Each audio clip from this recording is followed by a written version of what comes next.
Disebutkan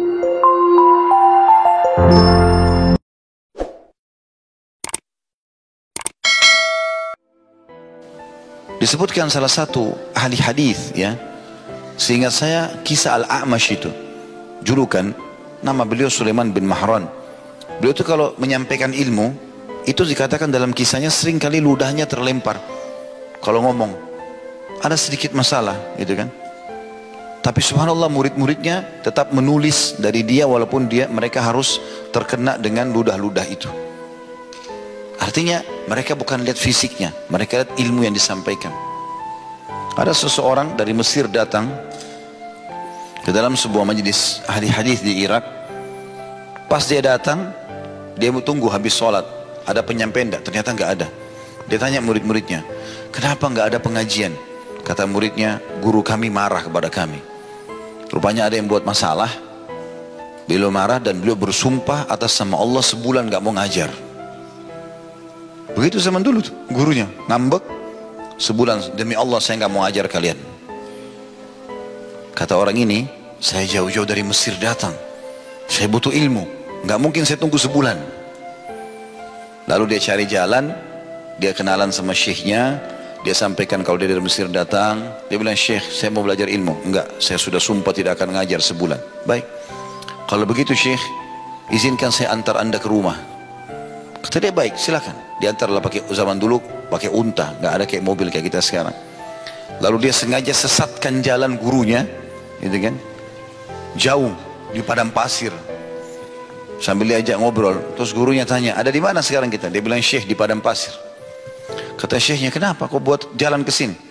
Dia bilang, saya akan antar anda pulang kalau anda menyebutkan kepada saya 100 hadis. Minta 100 hadis. Tapi nanti jangan ada yang sesatin saya sebentar ya. Kalau sekarang sudah ada handphone bisa pandu ya. Akhirnya syekhnya bilang, tidak, saya tidak mau. Dia bilang, kalau gitu syekh, anda tidak tahu jalan ini, saya akan tetap tahan di sini sampai anda ngajar. Kata syekhnya, baiklah, tulis hadis pertama. Ditulis hadis pertama, hadis kedua, sampai 100 hadis. Setelah 100 hadis diantar syekhnya pulang. Tapi ini orang cerdas dia. Waktu dia lewat bongkar rumahnya syekh itu, dia taruh tulisan dia yang dia masih pakai kayu waktu itu dengan tinta, itu dia taruh di rumah seseorang yang dia lewat. Dia bilang, saya titip nanti saya ambil. Begitu tiba di rumah syekh, syekhnya nggak tahu kalau dia taruh itu. Lalu syekhnya mengatakan, tangkap orang ini, dia sudah mencuri ilmu dari saya. Maka kata dia, syekh, saya sudah letakkan di suatu tempat tidak ada yang tahu, maka ilmu itu sudah saya ambil, gitu kan. Artinya teman-teman, begitu luar biasanya mereka mau menuntut ilmu, gitu kan, pada saat itu. Jadi ilmu itu sebuah hikmah yang hilang dari seorang mukmin, dan dia belajar dari siapa saja yang kira-kira memang orang itu punya kapabilitas di bidangnya. Ya, tentu kita juga tidak boleh, nanti kita belajar di bab yang itu, di dalam bahasan kita kan ada ulama su, ada juga orang yang cuma gelarnya saja alim, tapi seperti gentong kosong, nggak ada ilmu. Akhirnya ngomong sana ngomong sini, banyak kesalahan gitu kan. Dan cirinya mereka itu biasa kalau salah diingatkan nggak mau perbaikin. Ya, kalau penuntut ilmu itu insya Allah pada saat dia salah diberikan masukan tentu dia terima. Kemudian kata beliau, hendaknya pencari ilmu meninggalkan pendapat karena pendapat gurunya, karena kesalahan guru lebih berguna bagi pencari ilmu daripada kebenaran dirinya. Jadi kalau antum sudah belajar, antum jalankan. Tidak perlu repot untuk mencari pendapat yang lain, siapa nih, ustadz lain bilang enggak, kecuali memang dasarnya antum merasa dalilnya tidak kuat. Tapi sebagai bentuk penghormatan terhadap seorang guru, kalau dia sudah menyampaikan hukumnya begini dan memang dia ahli di bidangnya, udah cukup pegang pendapat itu. Tidak perlu kita sengaja mencari-cari pendapat lain yang akhirnya membuat ya, kita menyalahkan guru kita itu. Tapi kalau satu waktu kita menemukan memang ada pendapat yang lebih kuat, boleh kita perbaiki tentunya, tidak ada masalah. Tapi ada orang memang penuntut ilmu, dia mengatakan dirinya penuntut ilmu, tapi sebenarnya dia jauh dari sifat penuntut ilmu, sibuk hanya mencari kesalahan saja. Sengaja tanya ke ustadz ini, saya tanya ke kiai itu, saya tanya syekh ini, hanya untuk melemparkan pendapat itu kepada guru yang lain. Syekh sana bilang begini, syekh ini bilang begini, dan akhirnya pecahlah kedua syekh itu. Ya, seringkali terjadi begitu di Timur Tengah, di Indonesia pun terjadi. Kemarin ustadz itu bilang begini, Sudah tahu belum Ustaz? Ustaz yang itu bilang begini. Dia sibuk membuat pertikaian dan yang terjadi di antara para ulama. Itu nggak boleh. Itu nggak benar semuanya. Antum menuntut ilmu atau memang sengaja membuat pertikaian ini? Tanda tanya kalau seperti itu ya. Ini nasihat Ibnu Qudamah rahimahullah. Lalu beliau mengangkat statement Ali bin Abi Thalib. Sekali lagi ini statement Ali bin Abi Thalib. Bukan dari saya, bukan dari Ibnu Qudamah bahkan. Rahimahullah, tapi dari Ali sahabat Nabi yang mulia radhiyallahu anhu. Beliau mengatakan begini, wasiat untuk para penuntut ilmu. Sesungguhnya di antara hak seorang ulama atasmu, wahai para penuntut ilmu, adalah hendaknya kamu mengucapkan salam kepada hadirin secara umum dan mengkhususkannya dengan penghormatan. Artinya kita ucapkan salam assalamualaikum kepada umumnya orang, tapi kepada dia kita mengatakan pribadi assalamualaikum. Jadi contoh saja, pengucapan salam kepada dia bentuk penghormatannya adalah kata Ali bin Thalib, engkau sendirikan salamnya walaupun kau sudah salam secara umum. Dan lalu duduk di depannya, jangan menunjuk di depannya dengan tanganmu, jangan memberi isyarat dengan matamu, jangan banyak bertanya kepadanya. Ini 3 hal perlu digarisbawahi ya. Jadi jangan menunjuk di depannya dengan tanganmu, tunjuk-tunjuk wajahnya ya. Tunjuk wajah. Ini sering saya temukan ada orang begitu tuh. Baru belajar, sudah belajar, beberapa saat dia belajar, kemudian dia hadir di pengajian lain, dia rasa dia lebih punya ilmu dari gurunya, mulai datang nunjuk-nunjuk. Anda itu salah, kamu salah. Lalu ribut di medsos, seakan-akan dia sudah alim ulama. Orang seperti ini tidak akan ada berkah ilmunya. Salah satu ciri penuntut ilmu yang benar, tenang, tidak mudah membuat pertikaian. Ada pendapat yang dirasa kurang baik, dia tinggalkan. Dia bisa berikan masukan, dia berikan masukan. Tidak bisa ya sudah. Seperti itulah ya. Ada pernah seorang ikhwah berbuat salah, saya nasihati dia, gak boleh begini-begini. Subhanallah, saya kaget tiba-tiba dia tunjuk wajah saya. Saya bukan mengaku seorang alim, anggap seorang muslim dengan muslim yang lain, tapi dia tunjuk-tunjuk. Tapi saya biasa saja, baiklah, yang penting sudah saya berikan masukan, oke, saya tinggalkan saja. Tapi aneh, kenapa tidak terima dan kenapa harus menunjuk ke orang? Menunjuk seorang muslimnya tidak boleh, gitu kan? Itu umumnya. Kemudian dikatakan juga yang kedua tadi pesannya, jangan berikan isyarat dengan matamu, seakan-akan melotot atau marah, atau memberikan isyarat dengan mata suruh masuk, suruh keluar gurunya. Tidak sopan kepada dia. Ini pesan Ali bin Abi Thalib. Jangan banyak bertanya kepadanya, maksudnya bertanya hal-hal yang berhubungan dengan bukan ilmu. Bukan ilmu.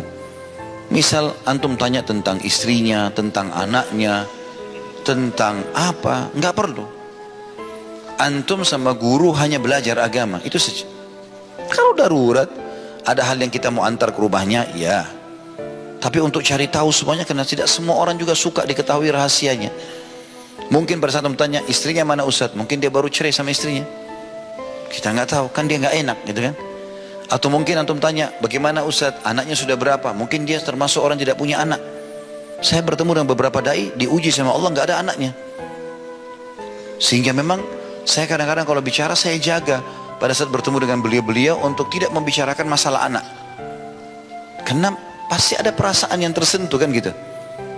Jadi tanya, yang di sini yang dimaksud jangan banyak bertanya, artinya hal-hal yang berhubungan dengan pribadinya dia. Kalau berhubungan dengan masalah ilmu silakan. Itu pun ulama membatasi, mengatakan tanyakan pada waktu yang tepat pada gurumu. Jadi kita tanya, boleh nggak saya bertanya? Kalau dia mengatakan iya silakan sudah. Saya pernah subhanallah mengejar seorang syekh di Masjid Nabawi. Waktu itu kebetulan saya masih baru belajar di Madinah. Saya lihat di majelis, karena kertas yang kita kasih tidak semua dibaca umumnya di majelis ilmu, karena banyak yang pertanyaan masuk. Saya lihat beliau keluar mau kamar mandi antara maghrib isya, menjelang isya, dan beliau seperti orang buru-buru. Lalu saya kejar, Syekh, saya ada pertanyaan. Dia kasih isyarat seperti memang dia buru-buru ke kamar mandi. Dia nggak bisa, ya sudah saya tinggalkan. Tidak usah kita ngotot, langsung kita mengatakan, oh ini Syekh menyembunyikan ilmunya nih, atau orang ini nggak mau ngajar, nggak mau jawab, sombong, apalah segala macam. Mungkin orang kebelet buang air besar, mungkin mau buang air kecil, kan manusia juga kan gitu. Kita nggak tahu. Ada sebagian ulama yang mau didatangi rumahnya.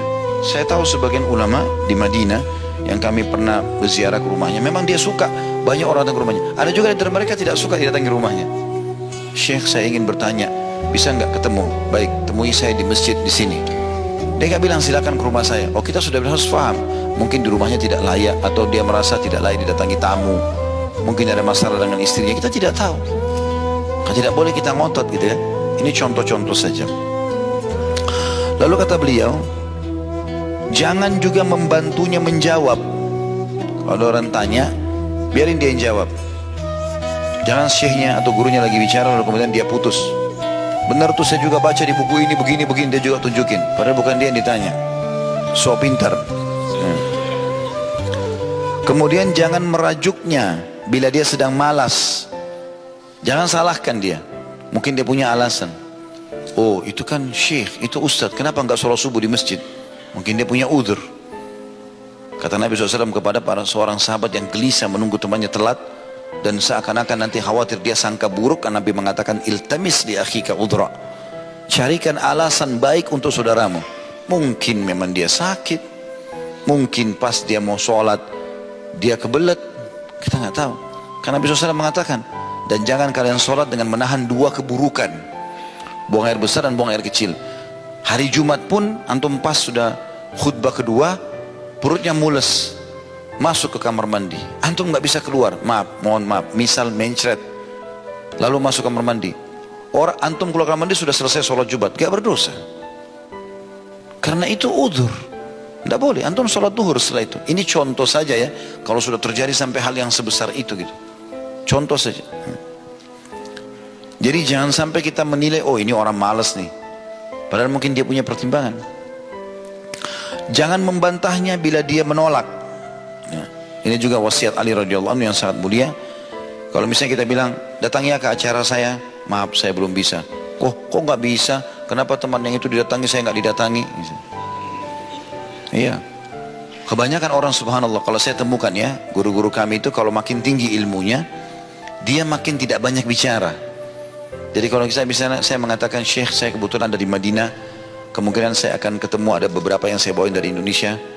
Baik Khalid, mungkin lain waktu saja. Udah, saya nggak ngotot. Saya udah tahu kenapa kok dia bilang lain waktu, berarti memang dia nggak bisa didatangin. Ya sudah, selesai. Saya cuma kasih ke satu orang mahasiswa, tolong ini kalau Syekh ini sudah lowong, dikasih saja. Atau betul-betul nanti saya kasih ke orang lain, insya Allah nanti akan datang saya kasih. Ada juga yang tidak. Taib Khalid besok datang ke tempat saya. Saya nggak ngotot itu.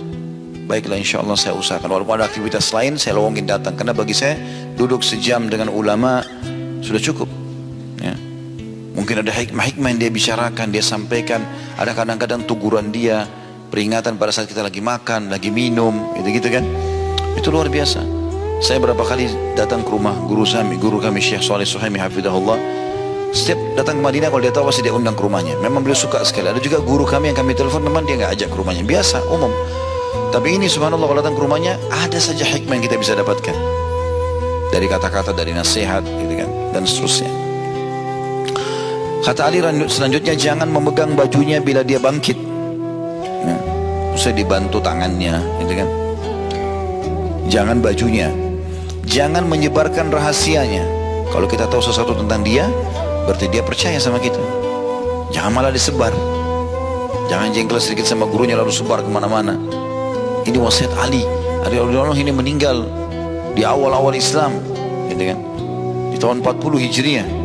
Jadi kurang lebih sudah 1400-an lebih.